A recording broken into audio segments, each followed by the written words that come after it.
মনে, কদমের মনে আবার তদিত জড়িত জয়ছে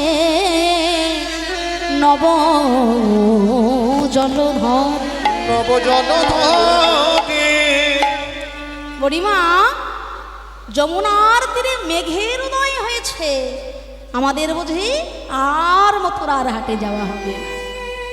বুড়িমা বলছে, রাধে গো, আকাশে যদি মেঘ হয় তাহলে তো বৃষ্টি হবে। মেঘ দেখছি কিন্তু বৃষ্টি তো দেখছি না। রাধারানী আমার কেঁদে বলে, বুড়িমা গো,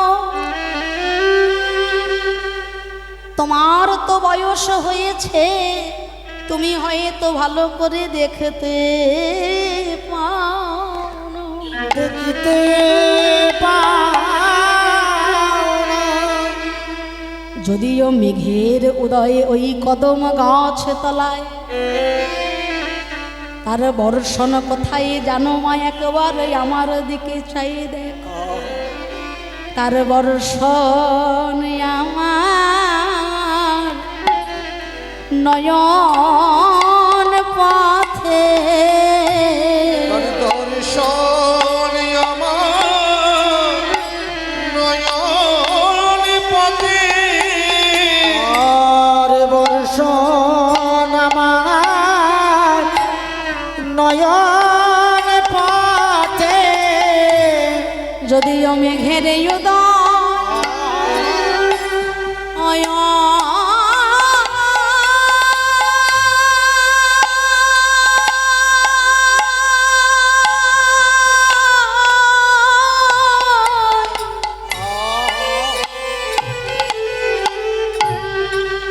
বডি মাগো মেঘের উদয় কদম তলাতে,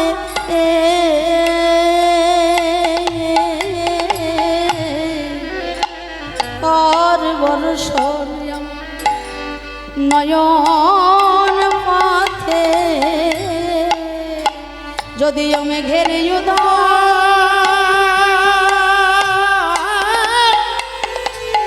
ওই কদম তলাতে, আর বর্ষণ আমার নয়ন পথে। হরিবল হরিবল। মেঘের উদয় কদম তলায়, কিন্তু তার বর্ষণ রাধারানীর নয়ন পথে। ভক্তের হৃদয় আকাশে উদয় করি, নয়নের পথে বহায় বাড়ি, ভালো করে চেয়ে দেখো। পরিমাই বলছে, রাধে গো, আকাশে যদি মেঘ হয়, বৃষ্টি হয়, তাহলে তো রামধনু দেখা যায়। ওই এখানে তো আমরা রামধনু দেখতে পাচ্ছি। হরি বল মাগো, জীবনে ভক্তি হলো প্রধান বস্তু। ভক্তি ছাড়া, অনুরাগ ছাড়া কোনোদিন সেই পুণ্যধন পাওয়া যায় না। যেমন মনে করুন, এক হলো একটা সংখ্যা, একটা সংখ্যা, তার পাশে যদি আপনি একটা শূন্য বসিয়ে দেন কত হবে? তার পাশে আরো একটা শূন্য দিলে, আরো একটা শূন্য দিলে, আরো একটা শূন্য দিলে, দেখুন একের পাশে যত শূন্য বসাচ্ছেন, সংখ্যার ভ্যালুয়েশন, সংখ্যার মান তত বেড়ে যাচ্ছে। কিন্তু সামনে থেকে কোনো একটা সময় যদি একটাকে আপনারা সরিয়ে নেন, পরপর এতগুলো শূন্য বসেছে, তার আর কোনো মূল্য থাকে? তাই এক হলো আমাদের জীবনে ভক্তির সমান। এই নরজীবনে ভক্তিরূপী এক হলো সবার আগে। এই যে এত আড়ম্বর, এত সুন্দর ব্যবস্থা, এত কীর্তনিয়া, এত দল, এত মন্দির, এত বিগ্রহ, সব কিছুর মূলে হলো ভক্তি। যেখানে ভক্তি আছে সেখানে বিগ্রহে আপনি প্রাণ, যেখানে ভক্তি নাই ভগবানও সেখানে নাই। এই ভক্তিরূপী এককে বজায় রেখে, আশ্রয় করে আড়ম্বররূপী শূন্য আমরা যত বাড়াবো গোবিন্দ তত খুশি হবেন, কিন্তু সামনে থেকে ভক্তিরূপী এক যদি সরে যায়, মীরা কহে বিনা প্রেম সে নাহি মিলে নন্দলালা। তাই রাধারানী বলছে, বড়িমা যদিও মেঘের নয় ওই কদম গাছ তলায়, কিন্তু তার বর্ষণ অভাগিনী রাধার নয়নের পথে। বড়িমাই বলছে, রাধে আকাশে মেঘ হলে বৃষ্টি হলে রামধনু দেখা যায়, তা কই এখানে তো আমরা রামধনু দেখতে পাচ্ছি না। রাধারানী বলছে, বড়িমা তুমি দেখতে পাচ্ছ না? ওই দেখো, তাহার পরে কিবা নব ইন্দ্রধনু, তাহার উপরে কিবা নব ইন্দ্রধনু, তাহার উপরে কিবা নব ইন্দ্রধনু। বড়াই বলে চেনো না গো নন্দের বালকানু, বড়াই বলে চেনো না গো নন্দের বালকানু, ওই বড়াই বলে চেনো না গো নন্দের বালকানু, বড়াই বলে চেনে না গো নন্দের বালকানু। ভালো করে বুঝে দেখুন রাধারানী কি বলছেন। তাহারও উপরে কিবা নব ইন্দ্রধনু, কৃষ্ণের চূড়াতে যে ময়ূরের পালক আছে, ময়ূরের পালকের 7টি রং দেখিয়ে দিলেন রাধারানী। ওই তো রামধনু, দেখো মা ওই তো রামধনু। এগো মায়েরা, কৃষ্ণের মাথায় যে ময়ূরের পালক, কৃষ্ণের বিগ্রহে সাজসজ্জায় অন্য কিছু থাক বা না থাক, মাথায় ময়ূরের পালক কিন্তু সব কটি বিগ্রহে আপনারা দেখতে পান। তাই ময়ূরের পালকটি এলো কোথা থেকে? যখন কৃষ্ণচন্দ্র আমার গোলক বৃন্দাবনে একদিন বিরজার কুঞ্জে গিয়েছিল। কৃষ্ণচন্দ্র গোলক বৃন্দাবনে বৃহৎ কৃষ্ণ লীলা সারাবলিতে এই অংশটা পাওয়া যায়। তো বিরজার কুঞ্জে যখন গোবিন্দ আমার গিয়েছেন, শ্রীমতী রাধারানী গোবিন্দকে না পেয়ে চঞ্চলা হয়ে ধ্যানে বসলেন। ধ্যান যোগে রাধারানী চমকে গেলেন, কি আমার প্রাণবধূ ওই বিরজার কুঞ্জে গিয়েছে। ছুটতে ছুটতে রাধারানী যাচ্ছেন বিরজার কুঞ্জে। অন্তর্যামী গোবিন্দ অন্তরে বুঝলেন যে আমার রাধারানী আসছে। বিরজা, আমার প্রেমময়ী যদি তোমার কুঞ্জে আমায় দেখতে পায়, তোমারও বিপদ আর আমারও বিপদ। যত বড় নেতা মন্ত্রী ব্যারিস্টারই হও না কেন বাবা, ওই জায়গায় কিন্তু সবাই ভয় পায়। হ্যাঁ, তাহলে যিনি কৃষ্ণ ভগবান, ঐশ্বর্যপূর্ণ ভগবান, তিনি আজকে রাধারানীর ভয়ে ভীত হয়ে গেলেন। বিরজা, আমার রাধারানী আসছে, এখন একটা কাজ করো, তুমি নদীর রূপ ধারণ করো। বিরজা তখন নদী হয়ে গেল, আর আমার শ্রী গোবিন্দ একটা কালো সাপ হয়েছে। কালো সাপ হয়ে নদীরূপী বিরজার বুকের ওপর গোবিন্দ আমার আজ হেলে দুলে চলে যায়, হেলে দুলে চলে যায়, হেলে দুলে চলে যায়, হেলে দুলে চলে যায়, হেলে দুলে চলে যায়। সর্প হয়ে শ্রী গোবিন্দ হেলে দুলে চলে যায়, সর্প হয়ে শ্রী গোবিন্দ হেলে দুলে চলে যায়, সর্প হয়ে শ্রী গোবিন্দ হেলে দুলে চলে যায়, সর্প হয়ে শ্রী গোবিন্দ হেলে দুলে চলে যায়। এগো মায়েরা, কটা বাজে বলো তো? 12টা বেজে গেছে না? মায়েদের মুখের দিকে তাকিয়ে মনে হচ্ছে আর কি। তা হ্যাঁ গো, মাঝে মাঝে একটু উলুধ্বনি হরিধ্বনি করতে হবে, বুঝলে? হ্যাঁ, তাহলে দুটো লাভ হবে। একেতে তোমাদের একটু পুণ্য সঞ্চয়ও হবে, হ্যাঁ, আর তোমার পাশে বসে যে ঘুমিয়ে উল্টে পড়ে যাচ্ছে, তোমার উলুধ্বনির শব্দে তারও ঘুমটা ভেঙে যাবে, বুঝলে? তাই মাঝে মাঝে নিতাই গৌর প্রেমানন্দে হরি হরি বল, হরি বল। বাহ, এই তো বলিহারি বলিহারি। তাহলে আজকে রাধারানীর ভয়ে ভীত হয়ে গোবিন্দ আমার একটা কালো সাপ হয়ে ওই বিরজার বুকের ওপর সাঁতার কেটে যাচ্ছে। কিন্তু রাধারানী বিরজার কুঞ্জে এসে দেখে, হায় হায়, এখানে তো বিরজাও নাই আর আমার গোবিন্দও নাই, তাহলে এরা গেল কোথায়? আমার সঙ্গে চলো না, হ্যাঁ, দেখি কোথায় গেল দেখি। আবার ধ্যান যোগে রাধারানী বুঝলেন, ও প্রাণবধূ, আমাকে ফাঁকি দেওয়ার জন্য তুমি সাপ হয়েছ? তুমি জানো না কৃষ্ণ নাম হরিনাম বড়ই মধুর, কৃষ্ণ ভজে যে জন সে বড় চতুর। তাহলে তুমি যখন সাপ হয়েছ, আমি হব সাপের শত্রু ময়ূর। এই রাধারানী ময়ূরের রূপ ধারণ করে যেখানে আমার গোবিন্দ সাপ হয়ে হেলে দুলে বেড়াচ্ছে, ময়ূরের রূপ ধারণ করে সেখানে সেখানে শ্রীমতী রাধারানী উড়ে উড়ে চলে যায়। উড়ে উড়ে চলে যায়, উড়ে উড়ে চলে যায়, উড়ে উড়ে চলে যায়, উড়ে উড়ে চলে যায়, ময়ূর হয়ে রাধারানী উড়ে উড়ে চলে যায়। আজ ময়ূর হয়ে রাধারানী উড়ে উড়ে চলে যায়, ময়ূর হয়ে রাধারানী উড়ে উড়ে চলে যায়, আজ ময়ূর হয়ে রাধারানী উড়ে উড়ে চলে যায়। ময়ূরের রূপ ধারণ করে রাধারানী উড়ে উড়ে গিয়ে যেখানে গোবিন্দ সাঁতার কাটছেন, ময়ূরে হয়ে শ্রী গোবিন্দকে রাধারানী আমার ব্যথা দিয়ে আঘাত করছেন। চঞ্চপুটে যেই না আঘাত করেছেন, অমনি শ্রী গোবিন্দ আমার নিজ মূর্তি ধারণ করেছেন। শান্ত হও প্রিয়ে, তোমায় ফাঁকি দেওয়ার জন্য আমি সাপ হয়েছি, আর তুমি কিনা হয়েছ সাপের শত্রু ময়ূর। বেশ, তোমার এই রূপকে সম্মান জানানোর জন্য কৃষ্ণ অবতারে আমি ভুলোক বৃন্দাবনে যতদিন লীলা করব কৃষ্ণ হয়ে, আমার মাথায় এই ময়ূরের পালক সদা সর্বদা আমি ধারণ করব। তাই গৌর হরি বল। হরি বল, হরি বল। সেদিন থেকে কৃষ্ণচন্দ্র মাথায় ওই রাধারানীর ময়ূরের পালকটি তুলে নিলেন, রাধারানীর রূপকে সম্মান জানালেন। হে প্রেমময়ী, এবার তুমি আমায় ক্ষমা করো। বিরজা বলছে, হে রাধে, তুমি তো দয়াময়ী করুণাময়ী, তোমার কৃষ্ণকে যখন ক্ষমা করে দিলে, এবার আমাকেও ক্ষমা করে দাও। রাধারানী বললে, ওরে বিরজা,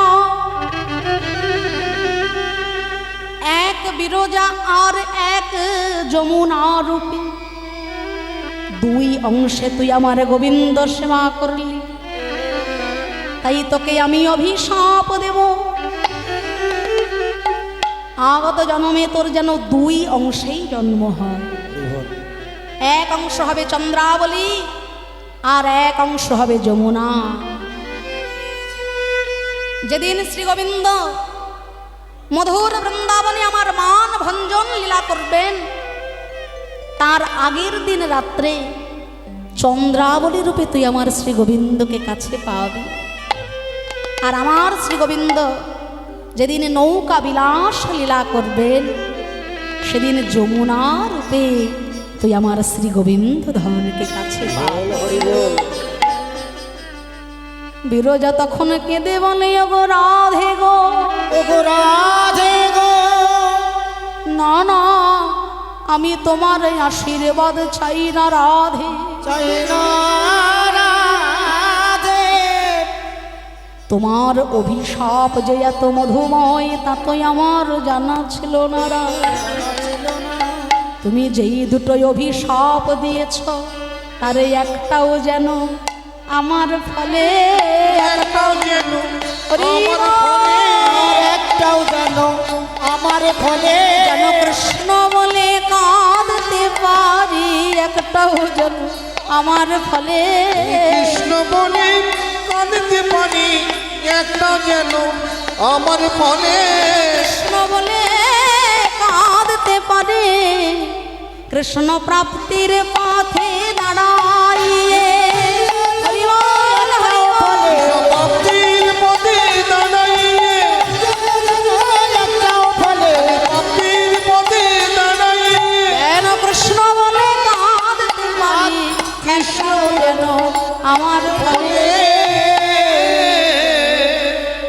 তাই রাধারানী গোবিন্দের সঙ্গে কথোপকথন করবার জন্য বুড়িমাইকে সব কিছু জানাচ্ছেন। আর আমার শ্রী গোবিন্দ যখন দূর থেকে দর্শন করছেন যে তার প্রেমময়ী রাধারানী এসেছে, গোবিন্দ আমার ধীরে ধীরে এগিয়ে চলেছেন। অমনি সখীগণ বলছে, কে হে তুমি? রহ রহ রহ বল পথ আগলি লগি, রহ রহ রহ মনে পথে আগুলি অগি, দান দাও বলি পাদ হাত দাও দাও দান দাও বলি বলে দাও এ দ্বিজ মাধবের বাণী কে তোমায় করেছে দানি এ নিজ মাধব দানি কে তোমাকে দিল দানি ললিতা দোলায় নিজ মাত যাও যাও যাও জানি না মানি নাহি যাও জানি না মানি রাখে কে তোমায় করেছে দানি যাও জানি না মানি নাহি ওই কে তোমায় করেছে জানি যাও জানি না মানি রাখে আমার গোবিন্দ বলছে শোনো হে বিনোদিনী আমাকে এত অবহেলা করো না আমাকে এত তুচ্ছ তাচ্ছিল্য করো না কংস রাজার কাছে আমি চাকরির জন্য আবেদন পাঠিয়েছিলাম বুঝলে তা কংস রাজা আমার রূপে গুণে মুগ্ধ হয়ে আমাকে একসঙ্গে দুটো চাকরি দিয়ে দিয়েছেন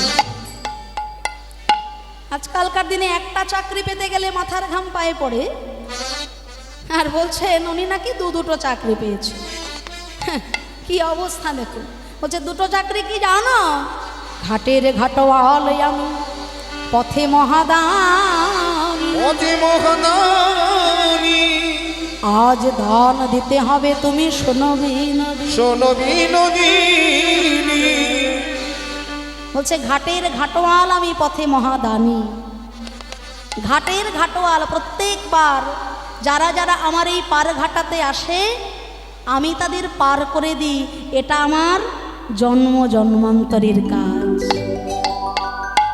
তবে হ্যাঁ ফেলো করি মাখতেন বিনে পয়সায় আমি কাউকে কোনো দিনও পার করি না।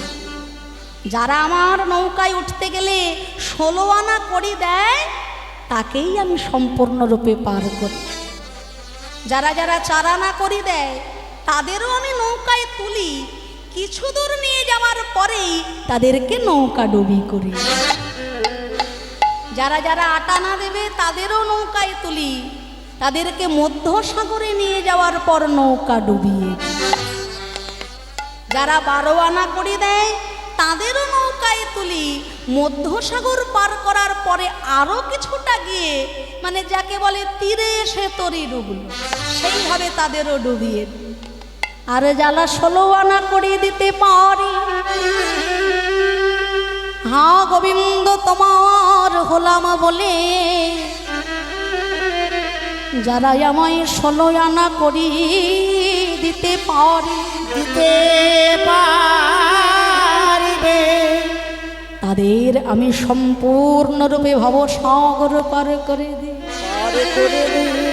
হরিবল হরিবল মায়েরা এই যে হরিবাস যারা যারা অল্প কিছুক্ষণ কীর্তন শুনে চলে যাবে তাদের 4 আনা করি সঞ্চয় হবে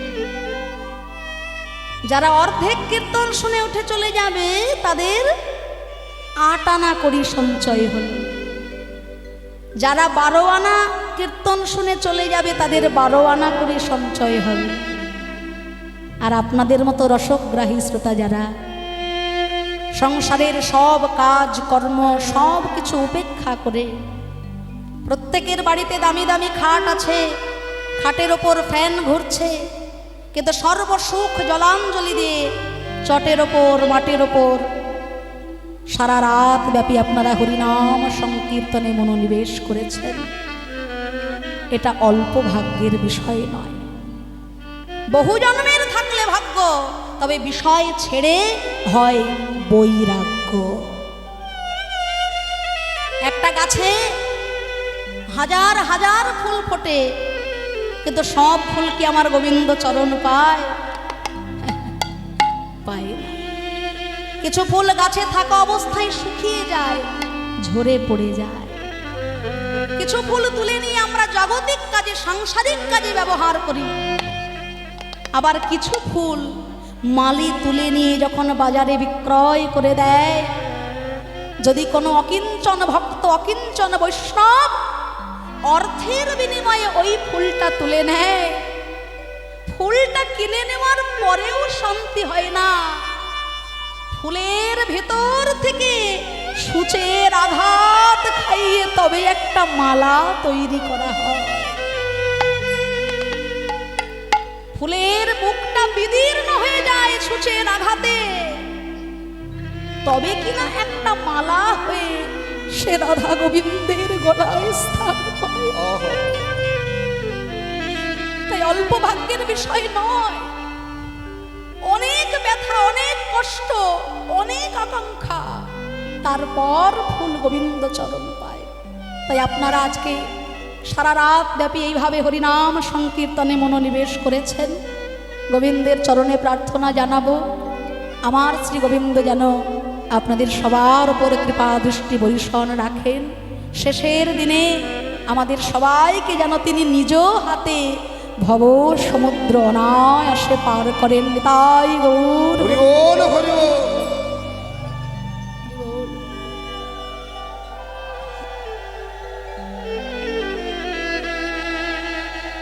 হরি বল, হরি বল। তাই আমার গোবিন্দ বলছে, যুগে যুগে পার ঘাটায় দাঁড়িয়ে থেকে পার করা হলো আমার কাজ। আমি প্রত্যেক যুগে যুগে পার করি। ঘাটের ঘাটওয়াল আমি, পথে মহাদানী, আজ দান দিতে হবে শোনো বিনোদিনী। রাধারানী বলছে, শোনো শোনো, তুমি যে আমার কাছে দান চাইছ, বলো বলো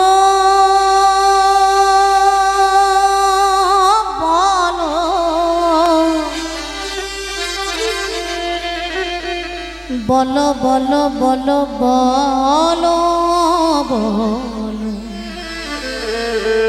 চাতরালি ছেড়ে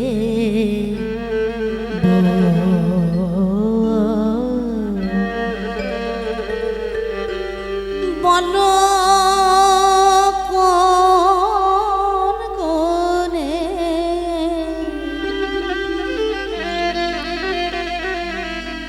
বিধি তোমায়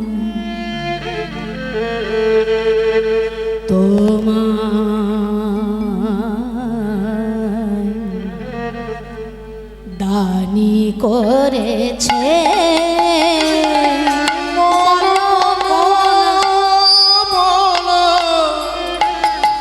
কোন গুণে বিধি তোমার দানি করেছে, বলো বলো দানি